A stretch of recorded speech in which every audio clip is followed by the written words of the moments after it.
కరెక్టే. నాకు ఇష్టం, నాకు అంతే. I admire. ఓవర్గా పోయి మనం అది శివాజీ గణేషన్ గారు అండ్ ఎంజీఆర్ గారు. సో అంటే మీ పైన అంటే వాళ్ళ క్రేజీ ఎలా ఉండేది? కొన్ని ఉంటాయి అనమాట, ఫాలో అయితే బాగుండేది. ఇప్పుడు రజనీకాంత్ చాలా మంది అంటే నేను ఇట్లా ఉంటిని, అట్లా ఉండకపోతే నేను ఇంకా చేసేవాడిని కావచ్చు. మామూలుగా హీరోలు హీరోయిన్స్ అందరూ వాళ్ళు ఫ్రెండ్లీగా బాగానే ఉంటారు, కానీ ఫ్యాన్స్ మధ్య మాత్రం లిమిట్స్ దాటేస్తూ ఉంటాయి. ఒక స్టోర్కి పోయినప్పుడు బట్టలు కొనుక్కోవాలని పోయినప్పుడు అందరి మీద వచ్చి పడేవారు. పాలాభిషేకం చేయడం పెట్టడం అన్నది అది అగైన్ ఇండస్ట్రీ అనే కాకుండా బయట ఎవరైనా ఫ్యాన్ బేస్ ఉన్నారా మీకు? అంటే ఫస్ట్ మన ఫ్యామిలీ, మన తల్లిదండ్రులను మనం అనుకోవాలి. ఎంత వాళ్ళు మనని వేరు చేసి చూసినా, ఎంత మనని తిట్టినా చేసినా, they are responsible for us. యంగ్స్టర్స్కి తమ ఎనర్జీ అండ్ టైంని సరైన దారిలో ఛానలైజ్ చేసుకోవాలంటే వాళ్ళు ఏం చేయాలి? నీకనేది నీకు లేదా? నీకనేది నువ్వు కూడా ఒక పెద్ద హీరోనే అని అనుకోవాలి. Be a fan for yourself. Hello అండి, నేను మహా. Welcome to Geethayanam. ఆవిడ శివాజీ గణేషన్ ఫ్యాన్, నేను మాత్రం ఆవిడ ఫ్యాన్. సో ఆవిడలా ఉండడానికి ఆలోచించడానికి ట్రై చేస్తున్నా, కానీ గీత గారిలా ఆలోచించడం అంత ఈజీ కాదండోయ్. సో ఇప్పుడు మన ముందున్నారు గీతా భాస్కర్ దాస్యం. తను ఒక teacher, actress, skills trainer and CEO of Indufem visual art. Ma'am ఈరోజు ఫ్యాన్ అండ్ ఫ్యాన్స్ వార్ గురించి. ఓకే. సో నేను కూడా మీ ఫ్యాన్ అయిపోయాను. నేను మా టీం అందరూ అయిపోయారు. హలో, కానీ ఒక్క నిమిషం చెప్పేస్తా. నేను కూడా చెప్తానుండు. మరీ ఓవర్గా వద్దు, ఏదైనా కానీ లిమిట్లో ఉండాలి. మళ్ళీ అదే చెప్తున్నా, ఫిల్టర్ యూజ్ చేసుకోవాలి. ఏది నీకు కావాలని, ఏది నీకు కావాలా అనేది, నీకు కావాలనేది ఎక్కువ ఉండొచ్చు, కానీ నీకు అనుకూలంగా, నీకు అంటే నీకు ఫిట్ అయ్యేటట్టు ఉండేది మాత్రం తీసుకోవాలి, అంతే. ఫ్యాన్ అన్నది కూడా, ఇప్పుడు శివాజీ గణేషన్ ఫ్యాన్ అని అన్నావు, కరెక్టే. నాకు ఇష్టం, నాకు అంతే. I admire. అడ్మిరేషన్ అనేది వేరు. ఓవర్గా పోయి మనం అది వాళ్ళు చేసినట్టే చేయాలి, వాళ్ళు ఉన్నట్టే ఉండాలి, వాళ్ళు చేసేదే కరెక్ట్ అని ఫస్ట్ థింగ్. నేను చేసేదే కరెక్ట్, నేను మాట్లాడేదే కరెక్ట్ అని తీసుకోవద్దు. నీకు ఏది అప్లికబుల్ అవుతుందో, నీకు ఎట్లా అనిపిస్తుందో అంతవరకే అన్నమాట, అంతే. నాకు ఇష్టం, నేను పోయి ఎంజాయ్ చేస్తాను. సో మనకి ఇష్టమైంది, ఇప్పుడు ఏదైనా దోశలు ఇష్టం, తిందాం, పోయి ఎంజాయ్ చేసుకొని వస్తాం, అంతే కదా. దానికి నాకు దోశ ఇష్టం అని 10 దోశలు తినలేను కదా నేను, అట్లా. సో ఎంతవరకు ఓకే, నాకు తినబుద్ధి అవుతుంది, ఓకే నాకు ఇష్టం, నేను ఈ రెస్టారెంట్ పోతా, అది ఇది అట్లనే ద సేమ్ థింగ్ అనమాట. You like somebody, you don't have to follow that person. You admire and you enjoy for that moment. వాళ్ళు చేసే యాక్టింగ్ అంతా మనకు నచ్చుతుంది. ఇట్స్ అన్ ఎంటర్టైన్మెంట్, అంతే. వాళ్ళది ఐడల్ చేసి దానికి అంటే పాలాభిషేకం చేయడం పెట్టడం అన్నది అది again it is very personal. నీకు ఆ సాటిస్ఫాక్షన్ ఇస్తుంది అన్నట్టు చేసుకో. మీకు పర్సనల్గా శివాజీ గణేషన్ గారు అండ్ ఎంజీఆర్ గారు. సో అంటే మీ పైన అంటే వాళ్ళ క్రేజీ ఎలా ఉండేది? మేము జస్ట్ ఇష్టపడే వాళ్ళ, లేకపోతే కొంచెం ఫాలో అవ్వాలి? నేను అదే అంటున్నాను, కొన్ని ఉంటాయి అన్నమాట, ఫాలో అయితే బాగుండేది. ఇప్పుడు రజనీకాంత్ చాలా మంది అంటే కొన్ని అంటే ఆయన ఎంత మార్పు వచ్చింది ఆయన క్యారెక్టర్లో, ఆయన హ్యాబిట్స్లో, ఓకే, ఎంతో మార్పు వచ్చింది. ఆ రియలైజ్ చేసినాడు, దాన్ని బయట చెప్తున్నాడు కూడా. నేను ఇట్లా ఉంటిని, అట్లా ఉండకపోతే నేను ఇంకా చేసేవాడిని కావచ్చు, నేను ఎక్కడనో మిస్ అయినాను, మీరు అట్లా చేయకండి అని అంటున్నాడు. అది మంచి ఇదే. So all that is very good అనమాట. వాళ్ళు చెప్పేది కానీ, వాళ్ళు కొంతమంది ఇప్పుడు యాక్టర్స్ దగ్గర టైం ఉంటుంది అనమాట. టైం వాళ్ళు దే వెరీ టైం కాన్షియస్ అనమాట. టైం డిసిప్లిన్ ఉండేది, ఆ టైంకి పోయేది. ఇప్పుడు నేను ఈ టైంకి నేను ఇక్కడికి రాకపోతే, ఇప్పుడు నువ్వు లేట్గా వచ్చినావు, కొంచెం అప్సెట్ అవుతుంది కదా. అందరు టైంకి ఉన్నారు, అప్పుడు అరే నేను లేట్గా వచ్చినానన్న ఒక గిల్ట్ ఉంటుందా నీకు? అట్లా. సో అవన్నీ, అరే నేను కూడా నెక్స్ట్ టైం నువ్వు పోవాలంటే కూడా, అరే నా కోసం అందరు వెయిట్ చేస్తారు, నేను వెళ్ళిపోవాలా అన్నది వస్తుంది నీకు కదా. సో అట్లా కొన్ని మనం వాళ్ళ డిసిప్లిన్ని కొంచెం నేర్చుకోవచ్చు, కొంతవరకు చేసుకోవచ్చు, అంతే. అండ్ వాళ్ళ యాక్టింగ్ నచ్చితే ఎంటర్టైన్మెంట్ కోసం పోవచ్చు, నువ్వు 10 సార్లు చూడవచ్చు, there is nothing wrong in it. కానీ మొత్తం వాళ్ళని ఫాలో అయిపోవాలా అన్నది మాత్రం ఎందుకో అది fanaticism, that is not advisable. ఎందుకంటే నీ సిచ్యువేషన్ ఏంది, నీ వాతావరణం ఏంది, నీ చుట్టూ ఉన్న వాళ్ళు ఎట్లా ఉన్నారు, వాళ్ళకు తగ్గట్టు you have to you know control చేసుకోవాలి. ఓవర్గా అది చేయొద్దు అనమాట. ఇప్పుడు తరుణ్ది కూడా చాలా మంది ఓవర్గా నేను నేను రిప్లై కూడా ఇస్తాను. అంత ఎందుకు ఉండాలి? నీకనేది నీకు లేదా? నీకనేది నువ్వు కూడా ఒక పెద్ద హీరోనే అని అనుకోవాలి. Everybody is made for something కదా. నీకని కొన్ని క్వాలిటీస్ ఉంటుంది కదా. ఇప్పుడు నేను ఎందుకు ఇవన్నీ నేను వచ్చి చెప్తున్నానంటే పీపుల్ కొంచెం రికగ్నైజ్ చేస్తారు. ఇక్కడ నేను నా ఎక్స్పీరియన్సెస్ చాలా మందికి ఇంకా కూడా ఉంటుంది, కానీ వాళ్ళు ప్రాబబ్లీ వాళ్ళకి అంత రికగ్నిషన్ ఈ ఎవరో ఏమో చెప్తుంది అనేసి అనుకుంటారు. కానీ ఇప్పుడు సోషల్ మీడియాలో అయితే ఎవరు ఏదైనా చెప్పినా కానీ దాంట్లో యు ఆర్ నాట్ బాదర్డ్. వాళ్ళు ఎవరైనా కానీ మంచిగా ఉంటే దాన్ని ఫాలో అవుతున్నారు కొంతమంది. అది కూడా ఉందన్నమాట. సో నేను అనుకుంటా ఫ్యానటిజం అన్నది కూడా డయింగ్ అవుట్. వాళ్ళే నాకు ఫ్యాన్స్, నేను వాళ్ళదే వింటా వాళ్ళదే చేస్తాను అనేది లేదు. చాలా మంది ఉన్నారు చెప్పేటవాళ్ళు, చాలా మంది ఉన్నారు మంచి చేసేటవాళ్ళు. So that is also going away. Coming to మన తెలుగు ఇండస్ట్రీ మ్యామ్, హీరోల మధ్య ఎలాంటి వాతావరణం ఉందంటారు? అంటే వాళ్ళని ఒక హీరో ఒక సినిమాని పెట్టి అంటే వాళ్ళ మీద ఎంతో ఇన్వెస్ట్ చేస్తున్నారు కదా. So they have to maintain certain things. తప్పేం లేదు దాంట్లో. అంటే వాళ్ళు స్పెషల్గా ఏదైనా తెచ్చుకోవడం తినడానికి కానీ తాగడానికి కానీ కొంచెం వాళ్ళు రిజర్వ్డ్గా ఉండడం కానీ దే హ్యావ్ టు మెయింటైన్. ఎందుకంటే వాళ్ళని పెట్టి so many people are involved అనమాట కదా. వాళ్ళని పెట్టి సినిమా తీస్తే ఇది హిట్ అవుతుంది, ఇంత వస్తుంది, ఆ క్యాల్కులేషన్స్ అంతా ఉంటాయి కదా. సో దాన్ని డిస్టర్బ్ చేయొద్దు. సో దానికి తగ్గట్టు you have to behave your self అంతే. కానీ పెద్ద పొగరు ఇట్లా మాట్లాడు ఇట్లా అది తప్పు. నేచర్ ఒక్కొక్క టైప్ ఉంటుంది and the way they take it అన్నది ఉంటుంది. చాలా మంది యాటిట్యూడ్ అని పేరు పెట్టేసి యాటిట్యూడ్ అని ఎట్లా చెప్తారు? తరుణ్ వచ్చి చిన్నది, Tarun is not a big hero or big thing అని నేను అన్నాను. ఒక స్టోర్కి పోయినప్పుడు బట్టలు కొనుక్కోవాలని పోయినప్పుడు అందరి మీద వచ్చి పడే వరకు దాన్ని అట్లనే వేసేసి పరిగెత్తుకుంటూ వచ్చేసినాడు బయటికి. ఎవరికి ఆన్సర్ చేయలే. ఎంతమందికి నువ్వు ఆన్సర్ చెప్తావు? ఎంతమందికి నువ్వు సెల్ఫీలు ఇస్తావు? ఇట్స్ నాట్ పాసిబుల్ కదా. It's not possible. అవి వీ హ్యావ్ టు అండర్స్టాండ్. పొగరు ఏం చేయలే అట్లా అని ఇది ప్రతి దగ్గర ఉంటుంది అనమాట. ప్రతి దగ్గర ఉంటుంది. హైడ్రా అన్న ప్రోగ్రామ్ మేము చేసినప్పుడు అప్పుడు కమిషనర్ అంటే వచ్చినాడు అనమాట. వచ్చినప్పుడు అంత 34 మంది ఉన్నప్పుడు మొత్తం అందరి దగ్గర పోయి చూడని అవుతుందా, మాట్లాడని అవుతుందా? సాధ్యం కాదు అది. అట్లా మనం వాళ్ళని బ్రాండ్ చేయలేము. వాళ్ళకి పొగరు, వాళ్ళు ఇది అది అని బ్రాండ్ చేయలేము. ఒక్కొక్కసారి టైం ఉంటుంది, బాగా మాట్లాడతారు, ఆ టైం ఉంటుంది. అంటే అంత ఆ సిచ్యువేషన్లో వచ్చి 10 మంది లేకుండా పోవచ్చు. సో మళ్ళీ అక్కడ కూడా వాళ్ళు ఉంటే వాళ్ళతోని మాట్లాడతారు, మనతో మాట్లాడతలేదు, ఒక యాటిట్యూడ్ ఉంది, అది ఉంది అని యూ కాంట్ బ్రాండ్ ఎనీబడి. సిచ్యువేషన్ని బట్టి ఉంటుంది అన్నమాట. మామూలుగా హీరోలు హీరోయిన్స్ అందరూ వాళ్ళు ఫ్రెండ్లీగా బాగానే ఉంటారు, కానీ ఫ్యాన్స్ మధ్య మాత్రం లిమిట్స్ దాటేస్తూ ఉంటాయి.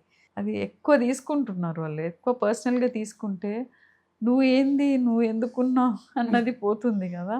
Too much of obsession. నువ్వు సినిమా గురించే అంటున్నావు మహా, సినిమా హీరోస్ గురించి హీరోయిన్స్ గురించి అంటున్నావు, కానీ పాలిటిక్స్లో లేదా? ఇంకెక్కువ గొడవలు పడతలేరా? ఒకరిని అంటే ఇంకోరు వచ్చి అని అంటారు. ఎందుకు వీళ్ళందరినీ స్పోర్ట్స్లో కూడా ఉన్నారు కదా, స్పోర్ట్స్లో కూడా ఉన్నారు. వీళ్ళందరినీ వదిలేసి అంటే మనం బయట చూసేదే మనకు అని అనిపిస్తుంది, మంచిగా అనిపిస్తుంది, ఓకే. కానీ గ్రీన్ రూమ్లో అయ్యేది కూడా మొన్న ఒక ఆర్టికల్ చదివినాను నేను. It was so surprising. కొంతమంది వేరే వాళ్ళందరూ అతని గురించి బయట పెట్టడం చేయడం అవన్నీ చదివినా నేను. So you don't know what actually that person is or you know అందుకనే నాకు నువ్వు నచ్చినావు అనమాట. అందరికీ నచ్చాలని లేదు కదా అసలు. అంటే they must have seen something else in you, అంతే కదా. సో అట్లా మనం కేటగరైజ్ చేసి అనేసి ఓవర్గా ఇది చేయవద్దు. ఎంతవరకు చూడాలనో ఎంతవరకు ఉండాలనో అంతవరకు ఉండి just carry forward your life. Your life is more important. Be a fan for yourself. నేను చేసేది ప్రతి దానికి నేనే గొప్ప అని అనుకొని ఫ్యాన్గా అయిపో. ఒక ఎగ్జాంపుల్ నేను చెప్తాను. This is something which I experience. ఒక సత్సంగ్ అవుతుంది, అక్కడ వచ్చి ఆ ఫ్యామిలీలో వచ్చి వాళ్ళు నన్ను కొంచెం మీరు డెకరేషన్ చేయరా అండి, స్పె కొంచెం మీరు బాగా చేస్తారు ఇట్లా మీ దగ్గర ఉన్న, మా దగ్గర కొన్ని ఉంటాయి అన్నమాట, కొన్ని బొమ్మలు అవన్నీ ఆర్టిఫాక్ట్స్ ఉంటాయి, అవన్నీ తెచ్చిపెట్టి కొంచెం చేయరా, ఇవాళ అందరు వస్తున్నారని అన్నారు. సరే అనేసి నేను అన్నీ తీసుకొని వచ్చినాను. సరే గణేష్ కూడా ఇట్లా ఉంది కదండి, బాగుంది, ఇది పెట్టొచ్చని, పెట్టండి అని అన్నారు, పెద్దవాళ్ళు అన్నారు. అందులో ఒక అమ్మాయి అది పెట్టంగానే పోయి తలుపు ఢామని మూసుకుంది. ఏం సౌండ్ అని అంటే పోయి మూసుకొని ఒకటే ఏడుపు అనమాట.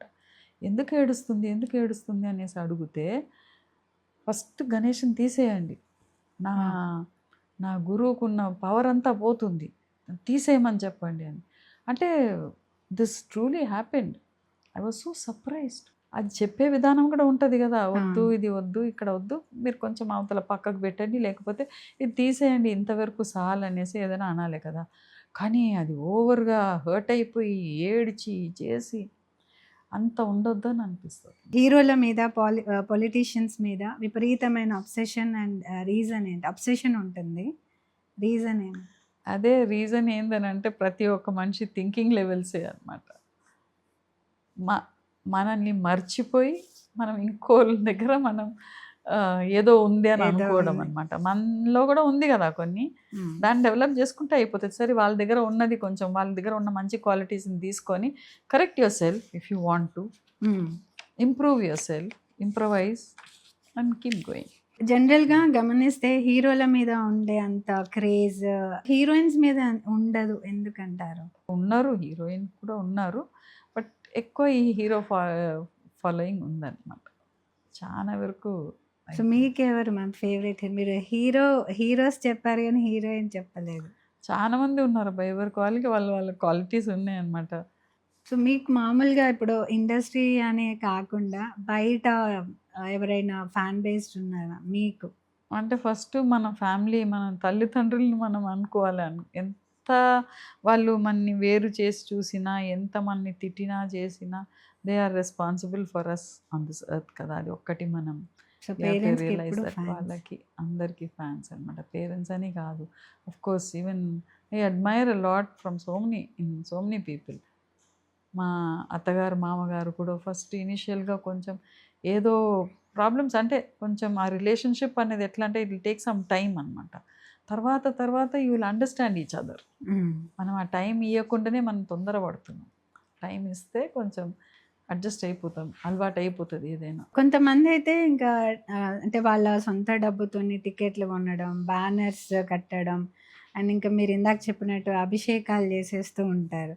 మా ఇంట్లోనే మా ఆయన ఒక పొలిటికల్గా ఒక అతన్ని, ఆయన చేసేదంతా ఆయనకు నచ్చింది, ఆయన మాట్లాడేదంతా ఆయనకు నచ్చింది. అంటే ఆయన చాలా ఓల్డ్ అతను. సో ఆయన్ని ఏం చేస్తాడంటే, ఒకసారి ఆయన వరదంతికో దేనికో, ఆ బర్త్డేకో దేనికో కట్అవుట్ లాగా చేసి చిన్నది మీటింగ్ అంతా పెట్టి పాలు పోసుడంట. అమ్మ నాకైతే నాకు ఏం చెప్పాలి, అట్లా ఒకరు ఉన్నప్పుడు ఆర్గ్యూ చేస్తారనమాట.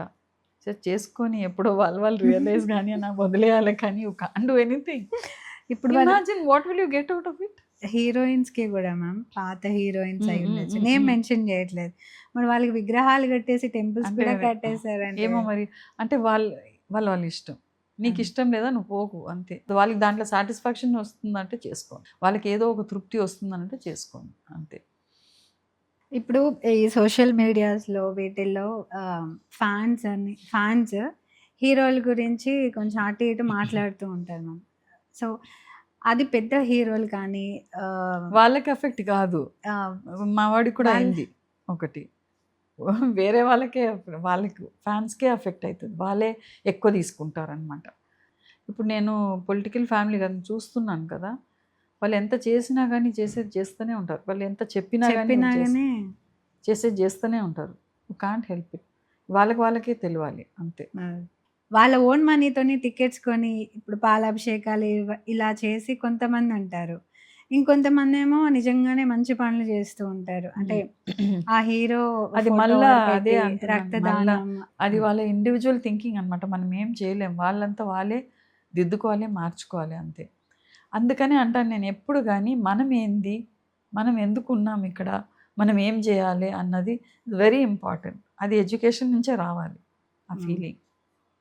అది వచ్చిందంటే ప్రతి దగ్గర ఫిల్టర్ వాడుకుంటాం. వీళ్ళ దగ్గర నుంచి మంచిది తీసుకోవాలి, ఎక్కువ లిమిట్ క్రాస్ చేయవద్దు అన్నది ఉంటుంది. సో ఇప్పుడు ఈ రక్తదానం, అన్నదానం లాంటివి కొంతమంది బట్టలన్నీ పంచుతూ అది ఉంటారు. మంచిదే, సో అలాంటివన్నీ అది మంచిదే చేసుకోండి. వాళ్ళ బర్త్డే కూడా చేయొచ్చు కదా, వాళ్ళ బర్త్డేస్ కూడా చేసుకోవచ్చు కదా, ఇంకోళ్ళకి చేయాలని లేదు. కాకపోతే ఏంటంటే వాళ్ళ పేరు వాడితే 10 మంది వస్తారు, 10 మంది పెడతారు, ఐడెంటిటీ నుంచే వస్తుంది అనమాట. సో నీది నువ్వు క్రియేట్ చేసుకో అంటున్నాను నేను. సో హీరోలకే కదా మ్యామ్, డైరెక్టర్స్కి కూడా ఫ్యాన్స్ ఇట్లా ఉంటారు కదా. సో ఆ ఇదిలో మీరు ఎప్పుడైనా ఏదైనా ప్రాబ్లం ఫేస్ చేశారా తరుణ్ గారు? ఉన్నాయి. ఒక లిమిట్ ఉండని అని అంటాను నేను ప్రతి ఒక్కరికి అదే అంటాను నేను. వాడికంటే ఎక్కువ మీరు చేయొచ్చు అని అంటాను నేను. చేయొచ్చు ఎప్పుడు, వాళ్ళే ఉంటారనేది కాదు. This is only a period అనమాట. తర్వాత అట్లనే ఉండిపోదు కదా.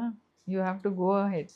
వాళ్ళు నీకు నువ్వే హీరో, నువ్వు కూడా కొంచెం అట్లా అంటే తీసుకో. వాళ్ళ దగ్గర నుంచి ఏదైనా నీకు మంచిగా అనిపిస్తే తీసుకో, ఇంకోళ్ళ దగ్గర నుంచి ఉంటే కూడా తీసుకోవాలి. వీళ్ళే మంచోళ్ళు, వాళ్ళు చెడు అంటే వాళ్ళ అంటే ఇష్టం లేదనేది లేకుండా ప్రతి దగ్గర తీసుకొని you can become a hero your self కదా. ఇప్పుడు అది ఎంత ఎఫెక్ట్ అవుతుంది తెలుసా ఈ ఫ్యానటిజం అన్నది. వాళ్ళకి మాత్రం కాదు, వాళ్ళ ఫ్యామిలీలో వీడు ఏం లేదు ఇట్లా తిరుగుతున్నాడు, వీడికని ఏం చేసుకోవడానికి. ఎస్పెషల్లీ పొలిటికల్ ఫ్యామిలీ నుంచి వస్తున్నాను కదా, పోయినప్పుడు క్యాన్వసింగ్ పోయినప్పుడు వీడు ఒక ఉద్యోగం చేయకుండా సరిగా చదవకుండా ఇట్లా తిరుగుతున్నాడు అనేసి కంప్లైంట్స్ వస్తాయి అన్నమాట. ఓకే, అట్లనే వాళ్ళకి కూడా ఎఫెక్ట్ అవుతుంది కదా, వాళ్ళకి కూడా ఎఫెక్ట్ అవుతుంది. వాళ్ళకి ఎట్లా అంటే ప్రతి దగ్గర they have to be cautious అనమాట. తర్వాత ఒక స్టేజ్ తర్వాత వీళ్ళు ఎటో వెళ్ళిపోతారు, కేర్ చేయరు, డ్రిఫ్ట్ అయిపోతుంది. అప్పుడు కూడా వాళ్ళకి ఎఫెక్ట్ అవుతుంది కదా, అంతే కదా.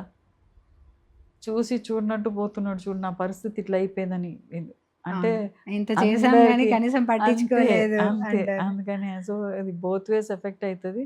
సో మ్యూచువల్ అండర్స్టాండింగ్ ఉండాలి. వాళ్ళు కూడా చెప్పాలి అనమాట. ఎక్కువ తక్కువ వాళ్ళు లిమిట్ చేసుకొని అది ఎక్కువ ఎంటర్టైన్ చేసుకోకుండా ఉంటే వాళ్ళు కూడా ఒక పాజిటివ్ థాట్ తోటి పోవాలి. రేపు అవే ఉండవు. రేపు ఆ ప్యాషన్ కానీ ఆ ఇంట్రెస్ట్ కానీ డ్రిఫ్ట్ అయిందనుకో, షిఫ్ట్ అయిపోయింది, వేరే వాళ్ళకి షిఫ్ట్ అయిపోతే మాత్రం వీళ్ళకి తెలియాలి ఎట్లా బ్యాలెన్స్ చేసుకుంటూ ముందుకు పోవాలి అన్నది. నేను అది తరుణ్కి అదే చెప్తాను, ఎప్పటికీ ఉండదు హవా. ఫైనల్గా యంగ్స్టర్స్కి తమ ఎనర్జీ అండ్ టైంని సరైన దారిలో ఛానలైజ్ చేసుకోవాలంటే వాళ్ళు ఏం చేయాలి? అదే వాళ్ళు మంచివి తీసుకొని వాళ్ళ గురించి వాళ్ళు ఆలోచన చేయాలి, వాళ్ళ ఫ్యామిలీ గురించి ఆలోచన చేసుకుంటూ. So you have to balance your life and go ahead అనమాట. ప్రతిదీ it is not permanent. Ma'am చెప్పినట్టు ఏదైనా సరే ఇష్టమైన అభిమానమైన మితిమీరకుండా ఉన్నంత వరకు అన్నీ బాగుంటాయి అని చెప్తున్నారు. Thank you ma'am.